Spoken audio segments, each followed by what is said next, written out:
الحمد لله وكفى وسلام على عباده الذين اصطفى أما بعد فعن أبي هريرة رضي الله عنه أن رسول الله صلى الله عليه وسلم قال ثلاث منجيات وثلاث مهلكات فأما المنجيات فتقوى الله في السر والعلانية والقول بالحق في الرضا والسخط والقصد في الغنى والفقر وأما المهلكات فهوى متبع وشح مطاع وإعجاب المرء بنفسه وهي أشدهن رواه البيهقي في شعب الإيمان۔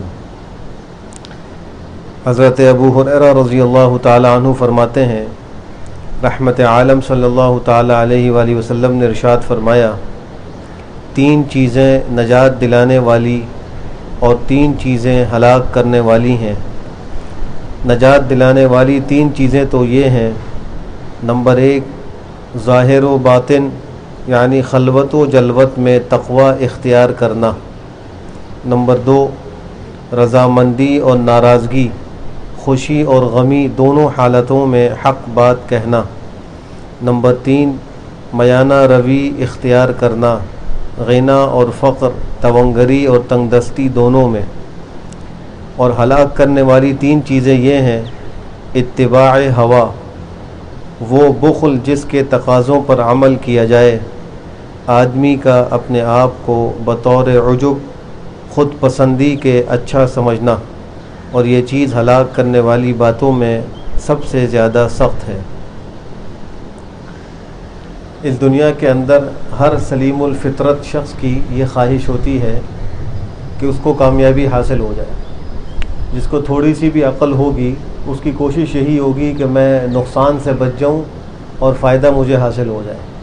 اس حدیث شریف میں سرکار دو عالم صلی اللہ علیہ وآلہ وسلم نے تین چیزیں ایسی بیان کی ہیں جو انسان کو نجات دلانے والی ہیں۔ سب سے پہلی چیز یہ ہے کہ ظاہر و باطن دونوں میں اللہ کا ڈر انسان کے اندر پیدا ہو جائے۔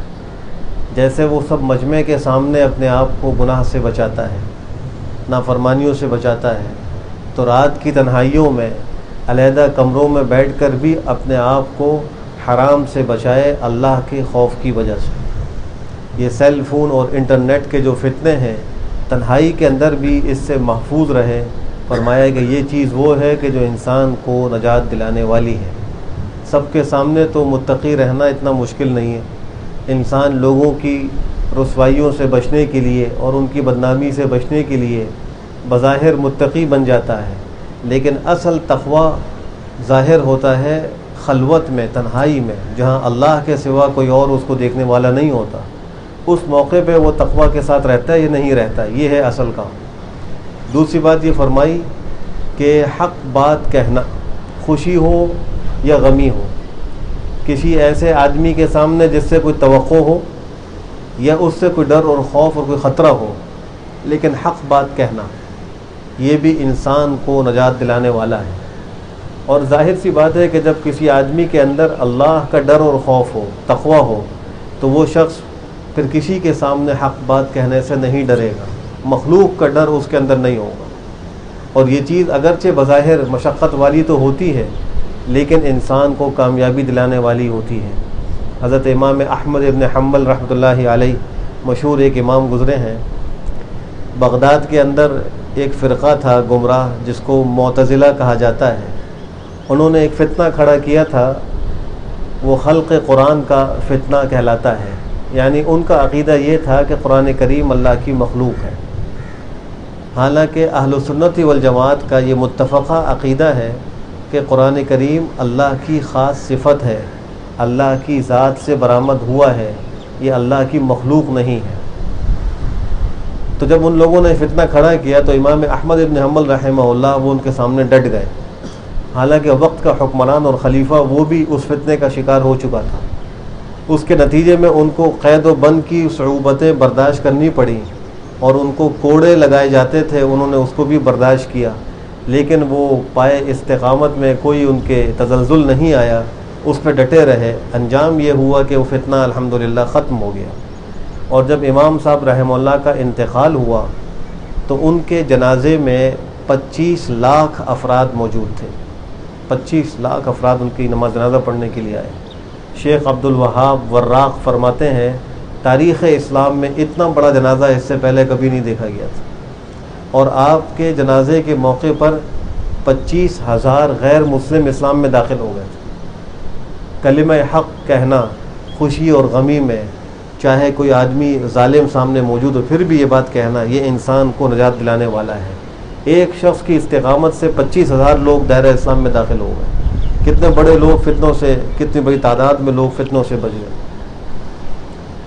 اور فرمایا تیسری چیز جو نجات دلانے والی ہے وہ ہے میانہ روی کو اختیار کرنا.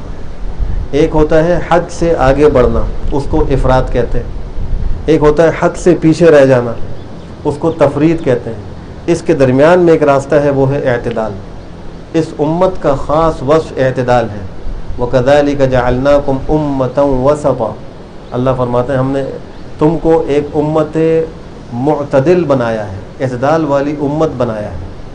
تو اعتدال کو اختیار کرنا، میانہ روی کو اختیار کرنا، یہ قرآن کریم میں اللہ نے حضرت سلیمان، حضرت لقمان علیہ السلام کی نصیحتوں میں بھی ذکر فرمایا ہے. وَاقْصِدْ فِي مَشْيِكَ، کہ اپنے چلنے میں میانہ روی اختیار کرو. ہر چیز میں انسان کو اعتدال اختیار کرنا چاہیے. اور 3 چیزیں وہ ہیں جو انسان کو ہلاکت میں ڈال دیتی ہیں. اس میں سب سے پہلی چیز ہے خواہش، جس کی اتباع کی جائے. انسان دین کے معاملے میں بھی اپنی خواہش پہ چل رہا ہوتا ہے. اصل دین نام ہے اتباع شریعت کا، خواہش پہ چلنے کا نام دین نہیں. اور دوسری چیز فرمائی ہلاک کرنے والی، وہ بخل جس کی اطاعت کی جائے. ہر انسان میں فطرت کے اعتبار سے ایک بخل ہوتا ہے، لیکن جو اس بخل کے تقاضے پہ عمل نہ کرے تو یہ بخل مضر نہیں ہے. بخل کا تقاضا یہ ہے کہ ہاتھ کو روک لے.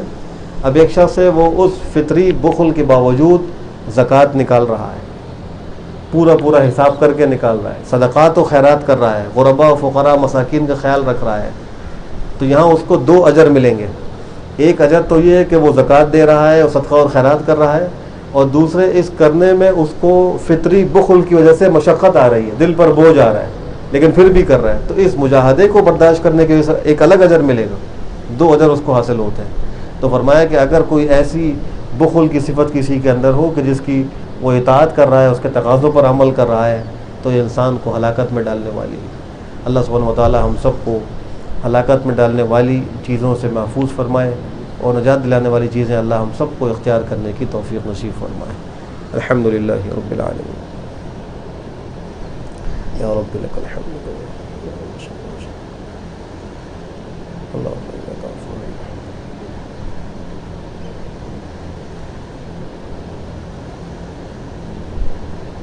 اللہم آتنا الشیطان.